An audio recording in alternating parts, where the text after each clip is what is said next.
सुबह का समय, सूरज निकल रही है। हरे भरे खेत, गायों की घंटिया की आवाज, पंछियों की चहट। अर्जुन 28 साल, गांव का किसान, हल चला रही है। चेहरे पर शांति, दिल बहुत साफ है। पूरे गांव में एकलौता अमीर किसान वो था अर्जुन।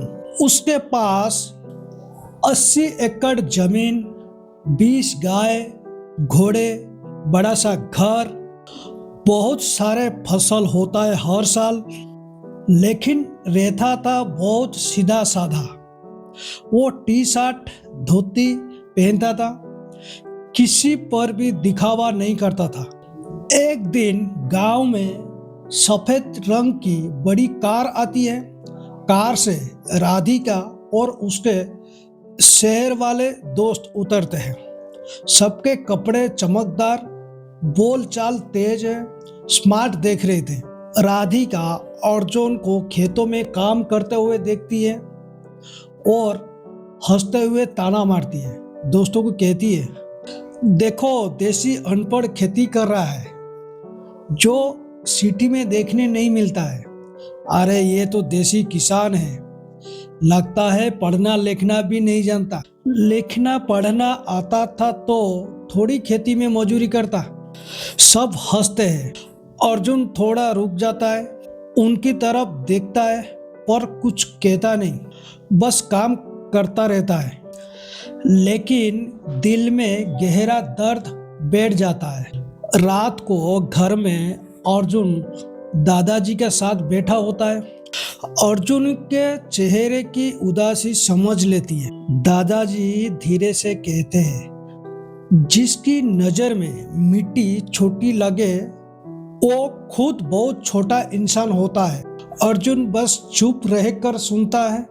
दूसरे दिन गांव में कुछ लड़के भी राधिका की बात दोहराने लगती है। अरे वो शहर वाली ने तो अर्जुन भाई को देसी अनपढ़ कहा। किसानों की हंसी अर्जुन को और चोट पहुंचाती है। अर्जुन की असली ताकत जगती है। रात को अर्जुन अपनी पुरानी बक्से में से कागज निकालता है। उसके पास BSSC एग्रीकल्चर की डिग्री है और उसने खुद की ट्रेनिंग विदेश में की थी। पर उसने शहर की नौकरी नहीं, गांव की मिट्टी को चुना था, क्योंकि उसे लगता था जो अनाज दुनिया खाती है वो बनाने वाला कभी छोटा नहीं होता। अर्जुन नई तरीके से काम शुरू करता है, जैसे कि ऑर्गेनिक खेती, गायों की साफ दूध पैकिंग में, घोड़ों की हॉर्स राइडिंग टूरिज्म, गांव की सब्जी सीधे शहर में सप्लाई। कुछ ही महीने में अर्जुन एक ब्रांड बन जाता है। अर्जुन ने ब्रांड का नाम रखा मिट्टी की खुशबू। शहर के होटल में और दुकान में उसका सामान खरीदने लगते हैं।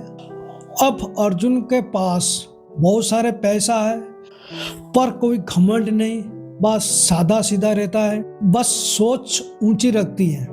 एक दिन शहर के मॉल में राधिका एक मिल्क का पैकेट उठाती है। उस पर लिखा है मिट्टी की खुशबू बाय अर्जुन। वो हैरान रह जाती है। उसी समय अर्जुन वहां आता है। साफ कपड़े, हल्की मुस्कान, अंदर से आत्मविश्वास। राधिका अर्जुन को देखता है, थोड़ा अटकते हुए कहा, वो तुम हो वही गांव वाले? अर्जुन मुस्कुराते हुए कहा, हाँ हाँ वही, अनपढ़ देसी किसान। पर शहर में रहने से कोई बड़ा नहीं होता और मिट्टी में रहने से कोई छोटा नहीं होता। राधिका की आंखें शर्म से झुक जाती है। रात को सोने जाती है तो नींद नहीं आती। सोच रही है, जो इंसान हमारे लिए अनाज उगाता है, मैंने उनका इंसल्ट किया। वो अपने आप को गिल्टी फील कर रही है।